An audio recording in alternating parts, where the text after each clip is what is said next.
Salut chers auditeurs et auditrices, c'est bel et bien moi Chanel qui suis avec vous aujourd'hui.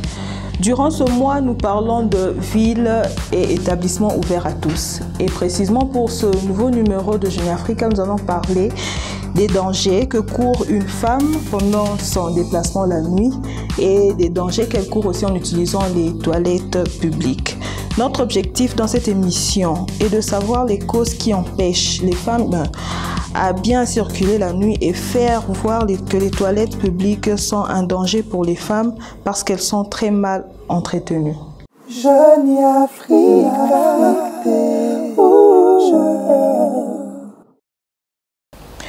Nous avons notre invité du jour sur le plateau. Bonjour. Bonjour. Tu peux te présenter? Je m'appelle Santish Otelama. Géographiquement, je suis l'aîné de ma famille. Nous sommes au nombre de 4. Je suis commerçante. Ok Santish, dites-nous selon vous, quelles sont les difficultés qu'a une femme en circulant la nuit dans cette ville de Kinshasa? Il y en a bien plein comme moi, par exemple. Je perds de l'obscurité, le phénomène que là, il n'y a pas assez de sécurité, nous sommes dans l'insécurité et en plus, donc je peux être agressée, victime de vol, viol. Et quelles sont les causes de cette insécurité? L'obscurité, il n'y a pas de courant, une coupure, il y a des endroits qui sont là, c'est sale, il n'y a pas assez de social qui peuvent nous permettre que nous puissions avoir la sécurité. Ok Santish, nous allons rentrer à la régie pour nous balancer l'élément de notre confrère Tracy Enfou qui était descendu sur la rue pour récolter les avis des gens en ce qui concerne les déplacements de la femme durant la nuit. Suivons-le. Génie Africa.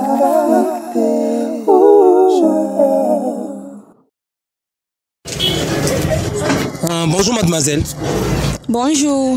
S'il vous plaît, on aimerait savoir vraiment qu'est-ce qui pousse que les filles ne se promènent pas vraiment la nuit ici en RDC pour vous? Bon, pour moi, on a peur de Koulouna avec des soldats et il y a aussi de l'obscurité. À part ça, il y a des cas aussi de viol. Pour moi, comment c'est ça? Les filles n'aiment pas se promener la nuit en RDC. Premièrement, dans notre pays, il y a l'obscurité. Et l'obscurité provoque les phénomènes Koulouna que vous attendez. Et de deux, il y a l'insécurité dans notre pays. C'est pour cela que les filles n'aiment pas se promener pendant la nuit. Parce qu'il y a l'insécurité dans la ville. Premièrement, les Koulouna. Après les Koulouna, l'obscurité. Il n'y a pas du courant.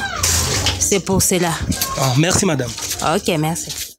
Nous venons d'écouter l'élément de notre confrère Tracy Enfou. Et Santish, qu'est-ce que vous en dites? Qu'est-ce que vous pouvez ajouter par rapport à ça? Bien d'autres gens ont raison de dire ça, parce que c'est ce que je viens de vous dire juste après sur le plateau, c'est par rapport à l'insécurité, l'obscurité. Avec l'obscurité, ça produit le phénomène Koulouna.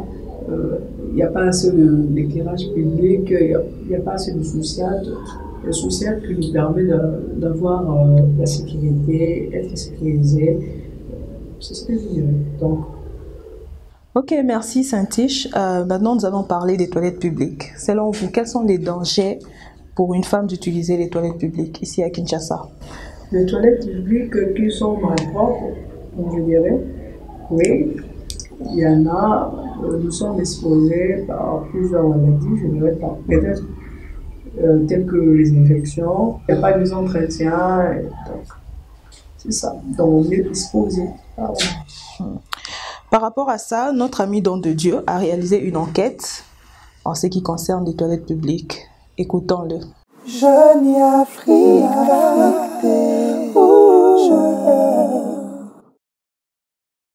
Bonjour très chers auditeurs de l'émission Génie Africa. Là, nous sommes dans la commune de Bondalungwa où notre enquête va se passer.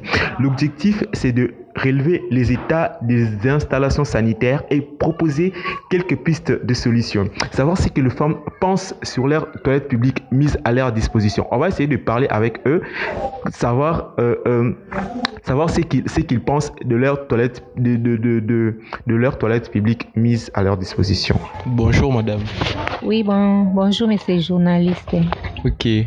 On aimerait savoir ici, est-ce que les conditions hygiéniques de toilettes publiques pour femmes sont-elles respectées? Non, ici à Kinshasa, les toilettes publiques ne sont pas vraiment respectées. C'est ça, c'est trop bizarre. Vraiment, il y a ces mauvaises conditions. Hein? Ok. Est-ce qu'ils sont adaptés pour les femmes? Non, ils ne sont pas vraiment adaptés pour les femmes à cause des mauvaises conditions. Mais à cas de force majeure, les femmes peuvent l'utiliser toujours, c'est ça. Ok, et pourquoi c'est toujours payant le toilette public pour femmes? Bon, ça sert aussi pour acheter les produits pour les nettoyages. Après, pour payer aussi les travailleurs qui travaillent dans des toilettes publiques. Premièrement, la première question, si les femmes peuvent utiliser la toilette publique, parce que c'est bien, il y a des fois on les lave, il y a des fois on les lave pas, mais là on les lave, c'est pas vraiment facilement pour avoir des infections, si bien sûr. Les femmes peuvent avoir des infections facilement, si les toilettes ne sont pas bien entretenues. Ils peuvent l'utiliser si c'est bien entretenu. Et pour ta deuxième question, je crois pas. Parce que ici en Afrique, il n'y a pas vraiment trop de toilettes publiques qui sont bien entretenues. C'est pas permis aux femmes de toujours se faire de petits besoins, bien de petits coins aux toilettes publiques. Et pour la deuxième question, c'est payant parce qu'il y a des gens qui lavent ça, il y a des gens qui touchent ça parfois par deux mains, donc il faut payer. Très chers auditeurs, nous voilà à la fin de notre enquête. On a parlé avec les mamans, on a visité les toilettes et on a eu à comprendre que les toilettes publiques, c'est un endroit adapté pour les femmes, mais ils ne sont pas bien entretenus. Et un endroit qui n'est pas bien entretenu n'est pas bien pour une femme parce qu'elles sont exposées à plusieurs infections. Mais le toilette public doit être payant parce que on doit acheter de produits pour nettoyer, pour que ça garde un bon aspect, et également on doit payer des gens qui nettoient, qui travaillent. Merci beaucoup et à la prochaine. Nous voilà à la fin de notre émission d'aujourd'hui. Nous lançons un cri d'alarme aux autorités par rapport à l'insécurité, surtout la nuit, dans la ville de Kinshasa, et par rapport à l'entretien des toilettes publiques à Kinshasa. C'était un réel plaisir. Vous pouvez nous contacter par notre page Facebook Jeunie Africa avec C à la fin, ou soit nous contacter au numéro 085 12 55 515. À la prochaine émission. Ciao.